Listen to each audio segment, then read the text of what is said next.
Yo, what a phenomenal weekend in the MMA world. Art here from Woodward Sports MMA. You can find us at woodwardsports.com. I was talking to my buddy Ace about this, and he's going to be on the program for the Art of Combat. We'll talk about that in the next couple weeks. But I was talking to him, and MMA fans, especially casual fans, underestimate the amount of knockouts and the amount of entertaining fights with the fight nights. And this one delivered. It was insane. There was possibly the knockout of the year, definitely the knockout of the year. I would say one of the best knockouts in UFC history with Buckley doing that insane kick. The guy caught his foot, he just spun around, blasted him. $50,000 bonus for Buckley on that. Now, he's coming off of a loss from Kevin Holland. I would love for those two to run it back, both of them being somewhat UFC newcomers. Of course, Buckley's first fight was that loss to Kevin Holland. Kevin Holland has somewhat been on a streak since then. He came off of his recent loss. I think it would be a great matchup just to do that again. I think it would be a spectacular fight. There was a couple other fights that really stuck out. Chris Dawkins, who is actually a Philly police officer, he was my underdog pick, and he ended up devastating first round knockout. That was amazing. And going into the main card, of course, Dreykus had an amazing knockout performance over Marcus Perez. I think he was the underdog in that fight, too.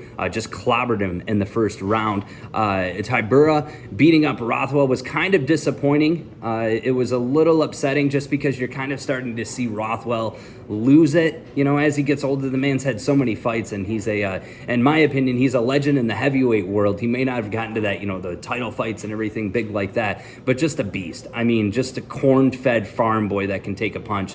He lost that fight to Tybura in unanimous decision. And then the co-main event was great to see Barboza come back, making a new weight class coming up at 245 and just putting on a clinic was amazing. You could see that moving up in weight maybe made him a little bit slower, but it'll be interesting to see what the UFC picks for him next. He had mentioned right once he got his win on Saturday, he wanted a trilogy fight with Paul Felder, which Felder's just doing leave Paul Felder alone. I felt so bad for Felder. He's sitting there doing the commentary, and Barboza comes up like, let's do the trilogy fight. Although I would love to see that fight, I don't think it's going to happen, but it'll be interesting to see what happens next with Barboza. And then the main event, I'm not going to lie, I was sort of shocked. As far as my DraftKings picks, I did not have Sandhagen in there at all, but the Sandman delivered. That second round TKO spinning head kick victory over Marlon Moraes, which Marlon Moraes, he may be a smaller fighter in the bantamweight division, but definitely someone,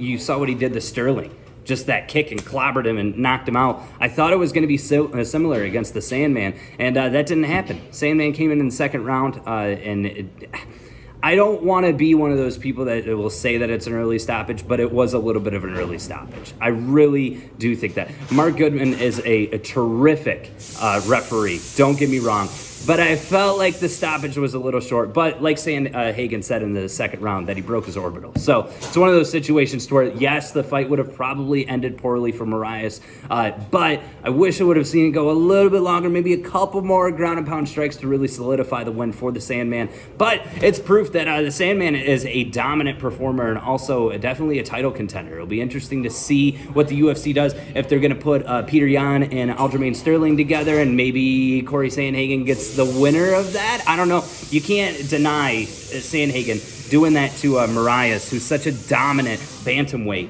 that it'll be interesting to see what the UFC does moving forward. Every single week, I say we, it's going to be me, but of course Ace is going to come in soon, and we're going to do these videos every single week for you guys. So if you miss the fights, if you're like, man, I don't want to Google what happened, you can watch my pretty face give you the details on what happened over the weekend. Got a big fight coming up this weekend, and then of course the pay-per-view between Gaethje and Khabib. That's not happening this weekend, but next weekend. Super excited for that. We're going to do a fight companion. We're going to totally steal from Joe Rogan and make it even better with the UFC watch parties, and we'll give you more details on that as that happens. But make sure that you check out woodwardsports.com.